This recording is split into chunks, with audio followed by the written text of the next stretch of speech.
Imala sam pre neki dan jednu situaciju gde bila sam kod moje majke, gde sam se užasno iznervirala. Znači užasno. Trebalo je da ode majki da kupim nešto u prodavnici. Znači ja sam kupila, bilo je napolju mnogo velika vrućina. Bilo je više od 12 sati, znači juče prekjuče 35 u hladu.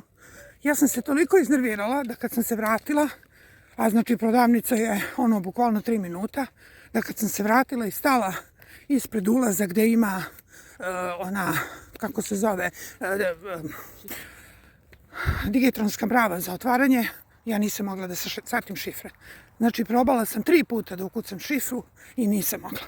Onda sam se posle, ajde da kažem, minut, 2, 3, a pritom pune mi ruke toga što sam kupila u prodavnici, minut, 2, 3 setila da ja imam PIN i onda sam preko PIN-a otvorila vrata, nisam mogla uopšte da se setim, znači koja je to ludost i koliko anksioznost u momentu ti blokira misli i blokira ti sve i blokira ti ne znaš gde si.